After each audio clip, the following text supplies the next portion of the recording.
is Simon, and I'm inviting you.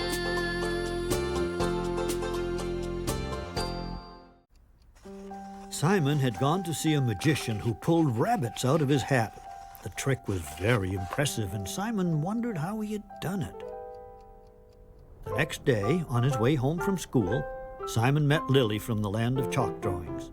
She was in quite a panic. "Simon, come quick!" She told him a most troublesome thing had happened, so they rushed over the fence. When they arrived in the Land of Chalk Drawings, Simon was amazed by what he saw. Rabbits everywhere. Rabbits in trees. Rabbits jumping and making holes. Rabbits playing and dancing. Simon was puzzled. But where have they all come from, he wondered. The magician's hat, of course. Simon knew he had to do something about those pesky rabbits. Then he got an idea. He took out his chalk and drew a scrumptious-looking carrot. After all, he thought, rabbits loved carrots.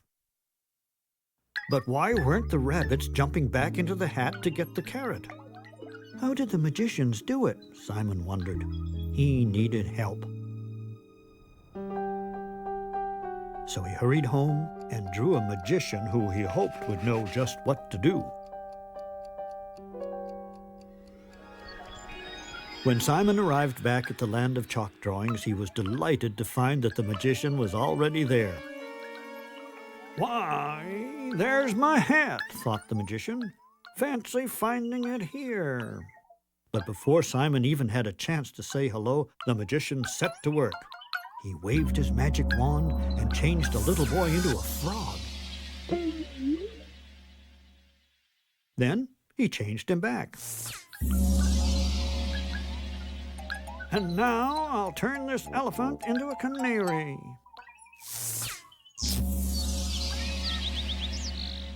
"And now this canary into an elephant."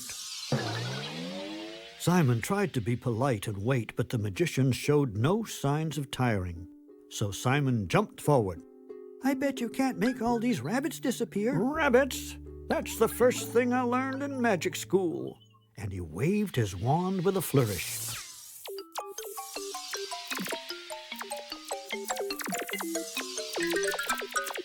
And then it was peaceful again. The children were fascinated. They had never seen such incredible magic. The magician felt prouder and prouder. Now he wanted to do a trick that would really impress his crowd. "Yes, and now, my dear audience," he said, "I will show you my best trick ever. I am going to make you all disappear." Everyone gave a great gasp. Disappear? Simon didn't like the sound of that. "Nothing up my sleeve?" Everyone held their breath, but nothing happened. The magician stopped. He looked around. "That's odd. I can't remember the magic words." It seemed there'd be no magic after all. But then one little girl ran forward. "I know who would know. The elephant heard the words at a fair once, and elephants never forget." Simon went to talk to the elephant to ask him if he remembered the magic words. The elephant remembered the words, of course, because he never forgot a thing, but he wasn't positive they were for the same trick. He whispered them to Simon. "Oh, yeah, of course, that's it. Ba-dilly, ba-dilly, ba-dally."